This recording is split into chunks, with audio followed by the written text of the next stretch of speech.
Bonjour à tous, je suis très heureux de vous retrouver. J'espère que par la grâce de Dieu, vous allez bien et que vous prenez courage dans ce temps de confinement. Cette vidéo se déroulera en deux temps. Dans un premier temps, nous allons partager bien sûr la parole de Dieu et dans un deuxième temps, nous aurons la joie d'entendre un témoignage. On se retrouve donc dans un instant pour partager la parole de Dieu. Le texte que j'aimerais partager avec vous se trouve dans le livre des Psaumes au chapitre 78. Nous allons lire à partir du verset 1er. Voilà ce qui est écrit. Mon peuple, écoute mes instructions, prêtez l'oreille aux paroles de ma bouche. J'ouvre la bouche par des sentences, je publie la sagesse des temps anciens, ce que nous avons entendu, ce que nous savons, ce que nos pères nous ont raconté, nous ne le cacherons point à leurs enfants. Nous dirons à la génération future les louanges de l'Éternel et sa puissance et les prodiges qu'il a opérés.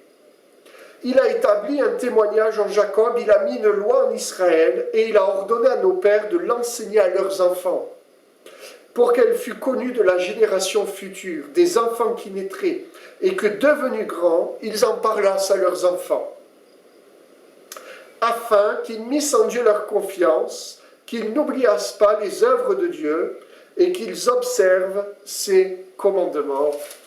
Amen.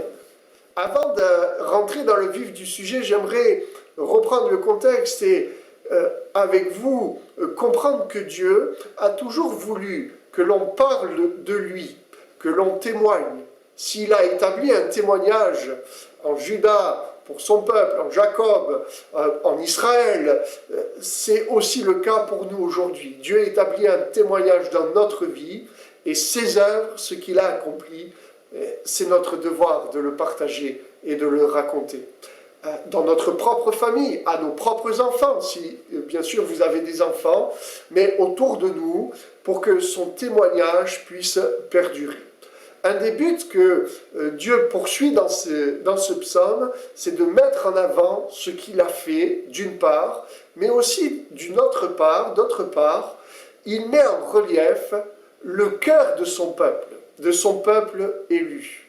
Et nous voyons que son peuple n'a pas toujours su lui obéir, rester sur ses voies et ses commandements. Pourtant, Dieu le dit et nous le rappelle dans ce psaume qu'un des buts qu'il souhaite, qu'il désire lorsque nous partageons ses œuvres, sa puissance et ce qu'il a accompli, c'est que nous restions dans la foi ensemble, dans la confiance, et que cette foi, cette confiance aboutissent toujours plus sur une obéissance parfaite, conforme à sa parole et à ce qu'il nous demande. L'obéissance, on pourrait le dire comme cela, c'est la plus grande protection que Dieu nous a donnée ici-bas. En obéissant à la parole de Dieu, en obéissant à notre roi, nous nous plaçons sous sa responsabilité, frères et sœurs.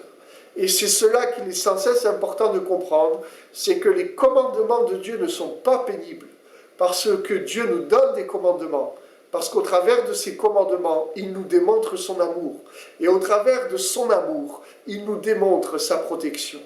C'est important de le comprendre. Le peuple d'Israël devait comprendre cela, mais vous l'avez lu avec moi, et si vous n'avez jamais lu ce psaume 78, bien sûr, je vous encourage à le faire. Nous voyons particulièrement dans ce psaume que le peuple d'Israël, le peuple élu de Dieu, n'a pas su tenir bon dans la voie de son maître. Ce psaume 78 nous amène véritablement dans une profondeur de la vie chrétienne et aussi dans une réalité de ce qu'est le cœur de l'homme. Ce que nous sommes d'une certaine manière, puisque c'est une photographie de notre âme, de ce que nous sommes. Quelquefois, il faut l'admettre, nous sommes durs, nous sommes centrés sur nous-mêmes, nous sommes centrés sur notre propre savoir, et nous pouvons oublier, si je puis m'exprimer ainsi, d'écouter Dieu et d'être centrés sur Dieu. Le verset sur lequel j'aimerais m'arrêter maintenant est un verset extrêmement important. Nous ne l'avons pas lu, je vais le lire maintenant pour vous.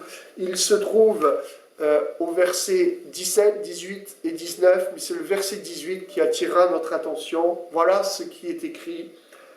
Mais ils continuèrent à pécher contre lui, à se révolter contre le Très-Haut dans le désert. Ils tentèrent Dieu, et voilà ce que Dieu nous dit, dans leur cœur, en demandant de la nourriture selon leurs désirs. Ils parlèrent contre Dieu, ils dirent, Dieu pourrait-il dresser une table dans le désert? Voici, il a frappé le rocher, et des eaux ont coulé, et des torrents se sont répandus.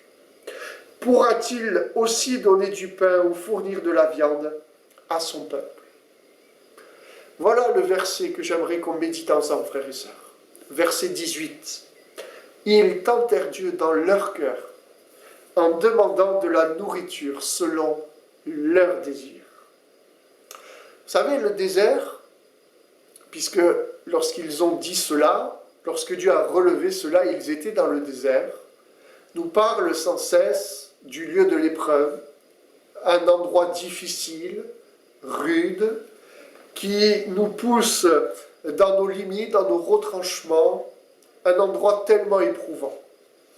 Aujourd'hui, vous savez, frères et sœurs, nous sommes dans un temps éprouvant, rude, qui nous pousse aussi dans nos limites. Il me semble qu'au travers de ce que nous avons lu, le Saint-Esprit, d'une certaine manière, est en train d'alerter notre cœur, le peuple de Dieu, en disant, mais faites attention, il ne faut pas que dans les moments difficiles, dans les temps d'épreuve, dans les temps éprouvants, où vous êtes comme bousculés, mis dans vos retranchements, amenés jusque dans vos limites, il ne faut pas que vous nourrissiez votre chair. Il ne faut pas que les temps d'épreuve justifient une mauvaise nourriture, frères et sœurs. C'est cela l'importance de ce verset. Il ne faut pas que, lorsque nous sommes éprouvés, et peut-être plusieurs d'entre vous, d'entre nous, nous le sommes actuellement, il y a l'incertitude du moment, il y a des soucis, des difficultés qui peuvent se rajouter dans notre quotidien. Il ne faut pas, frères et sœurs, que tout cela nous amène à ce que nos propres désirs prennent le dessus. Nous le verrons davantage tout à l'heure. Le Saint-Esprit attire notre attention et on pourrait résumer ce message de cette manière. Gardons, prenons uniquement la nourriture que nous donne notre Dieu. Vous avez remarqué que Dieu dit, ils m'ont tenté dans leur cœur. Dieu n'a pas dit, ils m'ont tenté en parole, même si on sait qu'il y a eu des paroles. Dieu n'a pas dit, ils m'ont tenté dans leur acte, dans leur comportement, dans leur agissement, même si on sait très bien qu'il y a eu des comportements, des agissements, des actes répréhensibles. Dieu parle du cœur. Et ce texte, une fois de plus, nous amène dans l'importance de la vie intérieure, frères et sœurs. Une vie que les hommes ne peuvent pas voir, ne peuvent pas comprendre, mais une vie intérieure que Dieu voit.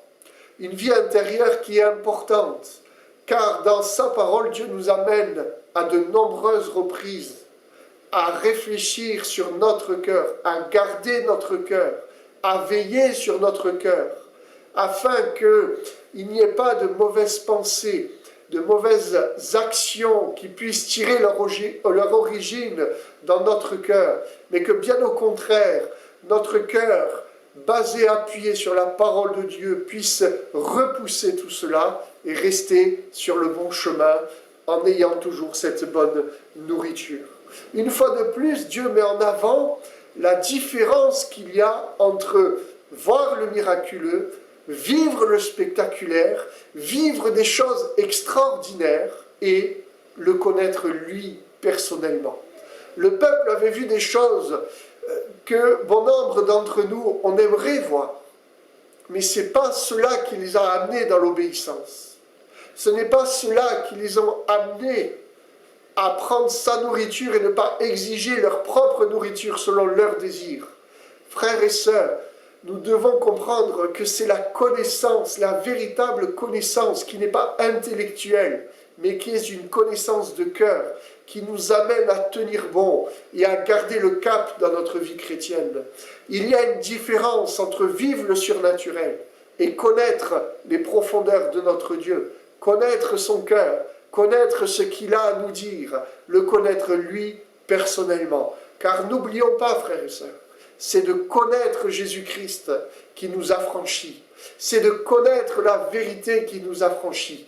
Ce n'est pas de la voir, c'est de la connaître. C'est de connaître Dieu et celui qu'il a envoyé, qui nous amène sur le chemin de la vie éternelle. Nous devons comprendre que même si nous avons vécu des expériences spirituelles extraordinaires, il est important de sans cesse revenir à la parole de Dieu et de nous nourrir de sa parole continuellement. La connaissance nous amène dans la véritable piété. La véritable piété nous amène à nous attacher à Jésus-Christ, à l'œuvre qu'il a accomplie sur la croix, sa mort, mais aussi, bien évidemment, sa résurrection. Et frères et sœurs, s'attacher à Jésus-Christ, c'est se détacher de nous-mêmes. C'est cela qui est important. S'attacher à Jésus-Christ, c'est se détacher de nous-mêmes. Et c'est là une des difficultés que Dieu rappelle à notre mémoire, c'est que lorsque nous sommes dans le désert, nous sommes de nouveau confrontés à nos désirs. Quand tout va bien, quand le peuple traversait la mer Rouge, il ne se souciait pas de la nourriture qu'ils allaient manger. Frères et sœurs, quand le peuple a vu ces murailles d'eau, il n'était pas en train de se dire « mais qu'est-ce qu'il y a au menu ce soir ?» Ils étaient dans les verts pâturages. Ils étaient dans l'instant présent avec leur Dieu. Mais quand le désert est là, alors il y a ces désirs peut-être qu'ils ne soupçonnaient pas, ces choses en nous qui peut-être nous les avons mis de côté, dont nous n'avons pas réglé ces situations. Dans le désert, nos désirs peuvent refaire surface. Nous sommes confrontés de nouveau à nos désirs. Et vous savez, le problème, c'est que nos désirs vont dicter notre volonté. Et notre volonté va nous conduire à cette nourriture que nous voulons. Ce n'est pas forcément la bonne nourriture. Nos désirs conduisent notre propre volonté nous amènera à ajuster cette nourriture en fonction de ce que l'on veut. En faisant cela, on décroche quelque part de la vie de disciple. On décroche de ce que Dieu a prévu pour nous. Le problème, ce n'est pas d'avoir des désirs. Vous le savez, dans la parole de Dieu, il y a tellement de passages qui nous montrent que Dieu exauce les désirs. Le problème est lorsque dans les temps difficiles, qui est un temps de mise à l'épreuve, les désirs nous amènent d'une certaine manière à exiger quelque chose de Dieu qui peuvent être en dehors de sa volonté. C'est comme si le peuple d'Israël avait dit à Dieu, « Écoute, on est dans le désert, tu nous vois souffrir, tu nous vois avancer avec peine, avec souffrance. C'est quand même normal que tu nous donnes ce que l'on exige. C'est quand même normal que tu nous donnes selon nos désirs. Seigneur, oui, toi tu veux des choses, tu nous donnes des choses, mais moi je n'ai pas envie de ce que tu me donnes. J'ai envie de satisfaire ce que moi je veux. » En faisant cela, on décroche, frères et sœurs. Car ce verset nous amène dans une autre profondeur, celle de la vie de disciple, on l'a dit tout à l'heure. Car nos désirs nous amènent à ce que notre volonté fasse tout pour accomplir nos désirs. La difficulté est, en tant que disciples, n'avons-nous pas laissé notre volonté au profit de la volonté de Dieu? Bien sûr que nous l'avons fait. En tant que disciples, nous devons et nous faisons cette prière, Seigneur, pas ma volonté, mais ta volonté. En tant que disciples, nous nous sommes engagés à suivre Dieu.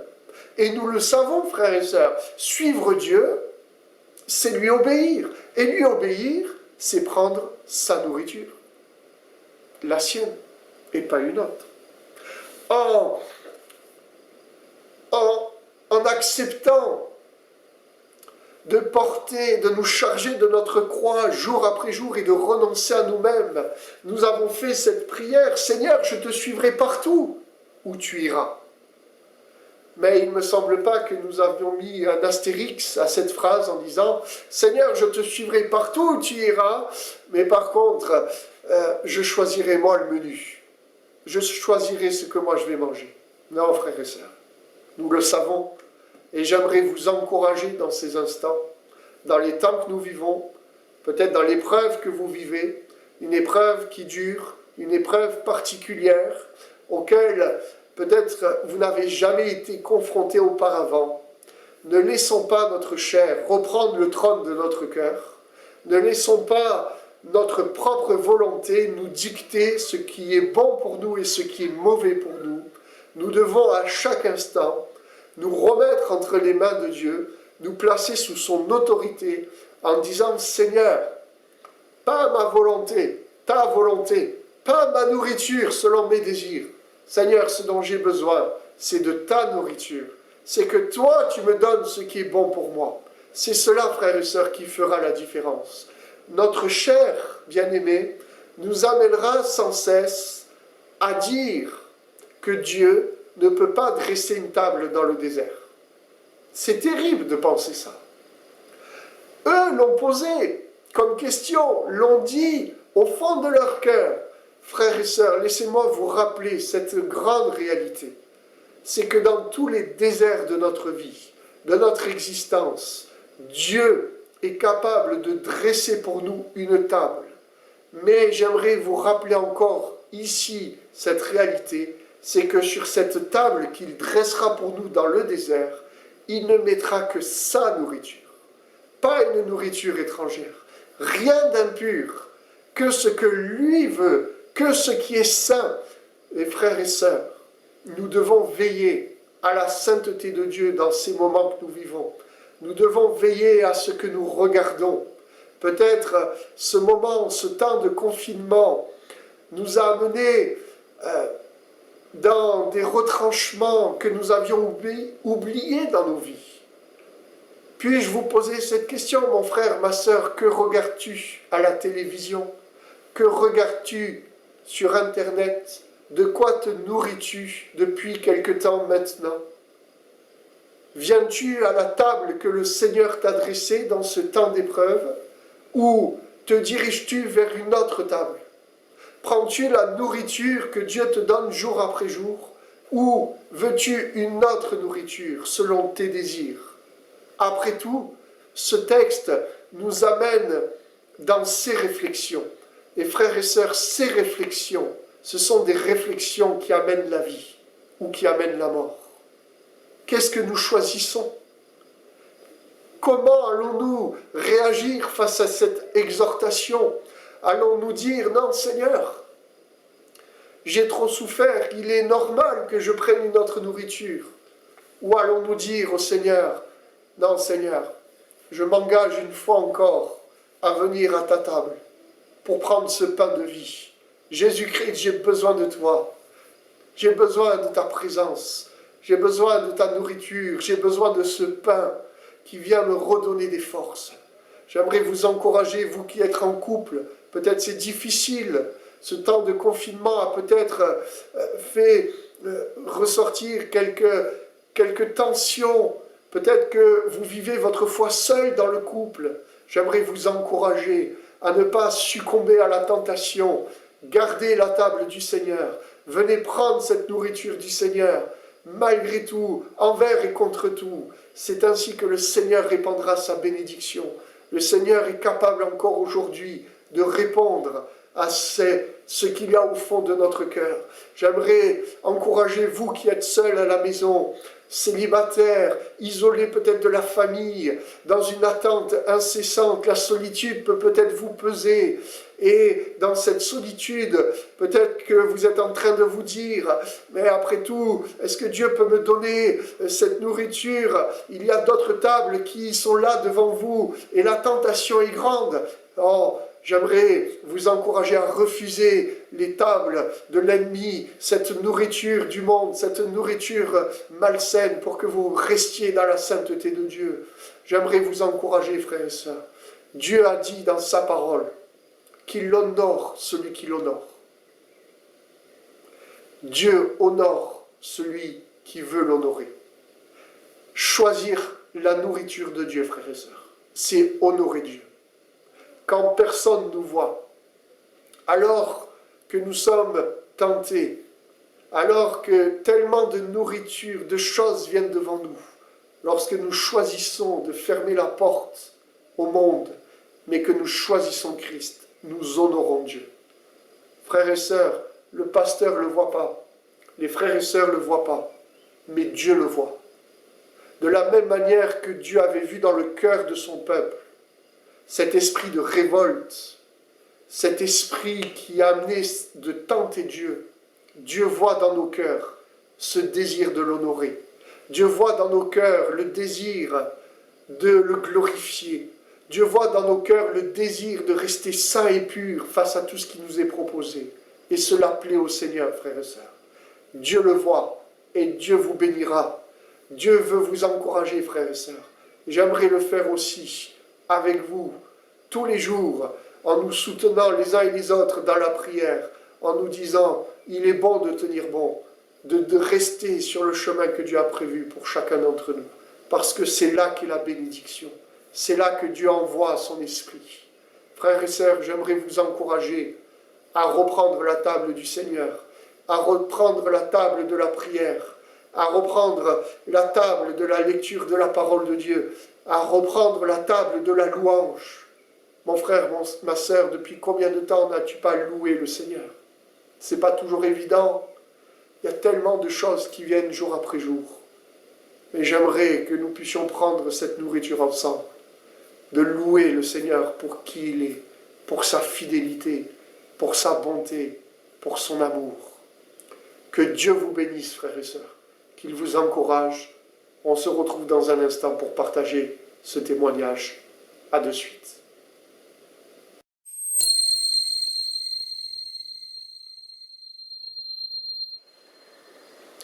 Voilà le témoignage de Jean-Claude et Nicole qui ont voulu partager avec vous ce que Dieu a fait à un moment donné dans leur vie. Ils ont écrit que pendant plusieurs années, ils ont eu de graves difficultés financières. Et je crois que cela va parler à beaucoup, puisque nous sommes tout à chacun touchés par ces difficultés qui peuvent arriver dans notre quotidien. Ils ont bien sûr prié pour cela, ils connaissaient le Seigneur et ils ont vraiment demandé au Seigneur sa grâce. Ils étaient souvent endettés et la situation difficile augmentait tous les mois ainsi. Malgré le fait qu'ils avaient vu 2 banquiers pour essayer de les sortir de cette situation, cela n'avait jamais pu se produire, jusqu'à un moment donné où Dieu a entendu leur prière. Jean-Claude et Nicole écrivent que Dieu a permis qu'ils puissent rencontrer un homme, un banquier, qui a de suite pris à cœur sa situation. Et vous savez, dans la parole de Dieu, il est écrit que Dieu est capable d'incliner les cœurs. Et nous savons que Dieu, dans sa souveraineté, dans sa fidélité, sait mettre dans nos vies les bonnes personnes au bon moment pour nous venir en aide. Cela nous concerne, nous qui sommes enfants de Dieu, mais bien sûr, Dieu peut se servir de qui il veut. Et c'est ce qu'il a fait pour Jean-Claude et Nicole, lorsqu'il a permis qu'ils rencontrent ce banquier qui a de suite pris leur situation à cœur, parce qu'il leur a parlé gentiment, il a voulu les encourager et a établi avec eux un plan pour qu'ils puissent se sortir de cette situation. quand Jean-Claude et Nicole ont vécu cela avec ce banquier, ils ont de suite compris que c'était Dieu qui avait mis sur leur chemin cet homme. Ils ont de suite compris par la paix que Dieu a déposée dans leur cœur. Ils veulent aujourd'hui, devant vous, remercier le Seigneur pour sa bonté et sa fidélité dans les moindres détails de nos vies. Combien nous pouvons remercier le Seigneur pour ce témoignage et combien nous avons nous-mêmes été touchés peut-être dans des moments donnés de notre vie par des difficultés financières ou autres et où nous avons vu bien sûr la main du Seigneur agir. Nous remercions Jean-Claude et Nicole de nous avoir partagé ce témoignage. Si vous aussi, vous souhaitez partager un témoignage, vous pourrez le faire à cette adresse mail. Et ainsi, nous pouvons être encouragés et exhortés les uns les autres. Que Dieu vous bénisse, frères et sœurs. À très bientôt.